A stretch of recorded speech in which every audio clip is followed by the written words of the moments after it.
Hey everybody, this is Jim at freechartvideos.com using time-honored techniques to understand modern markets. This video is for educational purposes only, and it is not intended to be used as any form of investment advice. I can draw lines on charts, but you have to draw your own conclusions from your own due diligence and make investment decisions that are suitable for your financial situation. I am not a licensed professional. I'm just a guy that draws lines on charts. Okay, I think we've got a decision to make here. If you watched yesterday's video, you could probably pick up on a little confusion, to be honest with you, that I was kind of seeing in the markets, because I was thinking, we've got this neckline from this head and shoulders continuation pattern that looked pretty clear, and that neckline should have been strong resistance.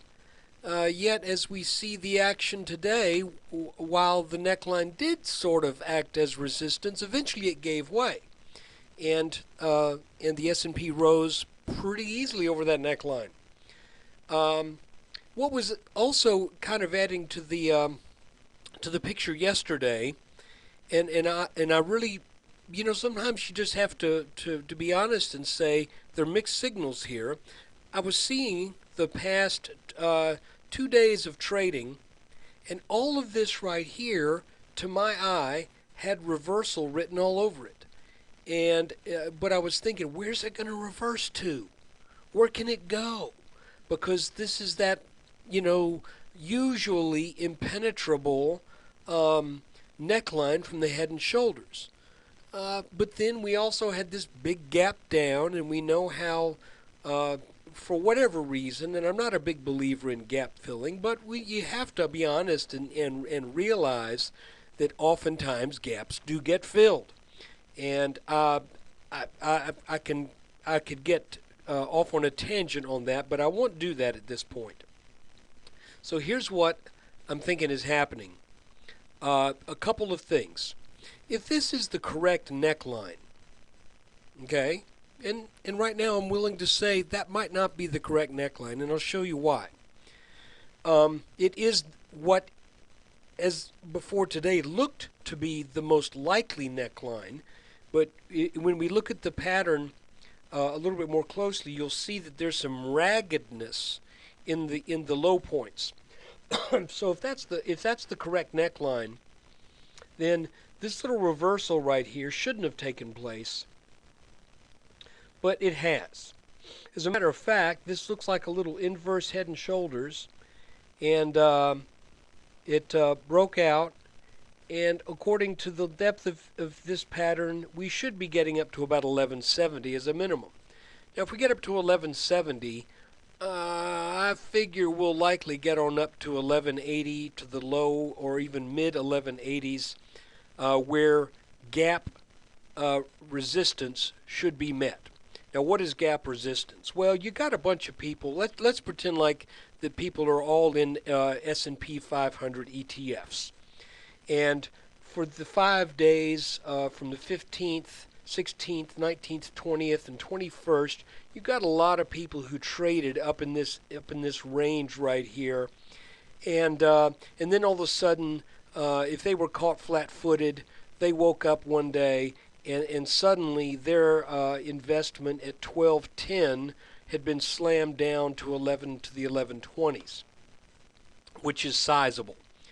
And if they're still long, if the S&P 500 rallies to the 1180s, 1185, 1188, something like that, then you would expect people to look upon that as a good opportunity to get out even or very close to even. So that's why once support breaks, and we had support here, some support here, then it broke, that should now be resistance.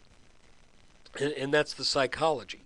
Now, if we back out on this pattern a little bit more, I want to show you why I'm open to the idea that we might need to adjust this line, and we might not expect much more here, possibly. Okay, I was drawing the neckline off the left of the head and the right of the head. And I saw this as being the head. The symmetry is there. This would be the left shoulder, the head, the right shoulder. Everything looked right. Everything looked correct. You had the left shoulder, then a broadening pattern reversal. Then you had the head with a little head and shoulder reversal at the top. Then you had a rally up to the right shoulder, and then you had a little double top get put in. And when that broke down, this line broke. But you can see that this point right here on, when would that have been? Probably the 9th or 10th. That point falls underneath the neckline. And you can see that this point right here on the 6th is above the neckline. So we have to ask ourselves, where is the correct neckline? Is it this, or could it be this? Now look at the difference. The difference here is not huge, but if we use this line, we have a clear touch here, here, here, and this falls below, okay, as opposed to this falling below and this not reaching. So this line really conforms more to the head of the pattern, but it only has 2 touches. If we go here, then we're not really following the head of this pattern so much, but it has 1, 2, 3 touches. So, for now, let's leave that there. And if we zoom back in to this 10-minute chart, I think that line got wonky on me. Hold on.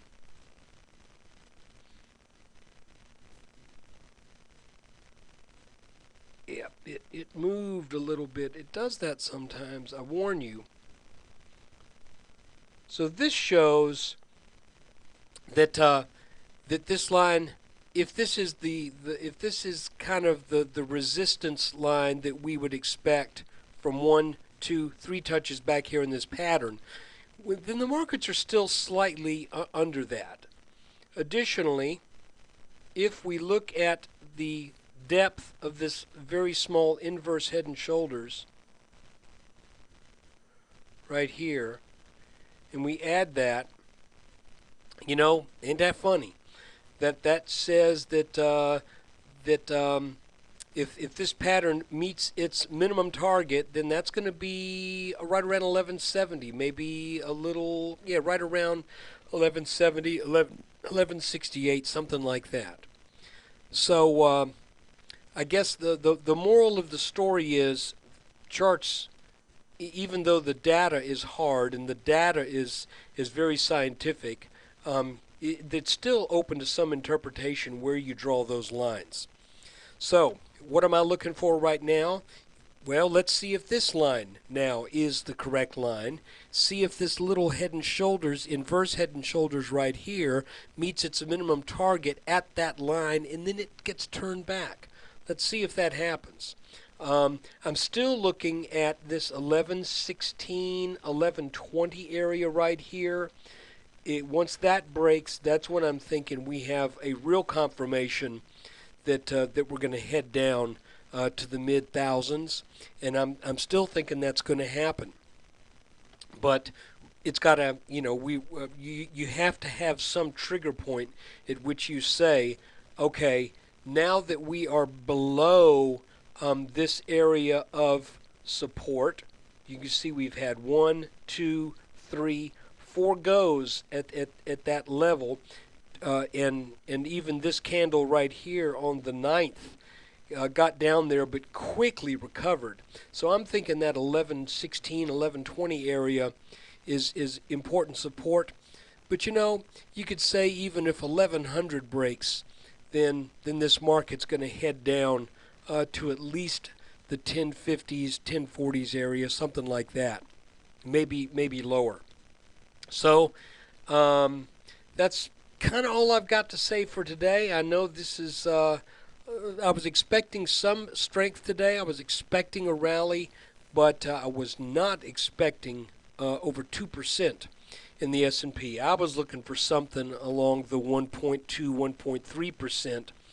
1.3%, based upon where the old neckline had been drawn.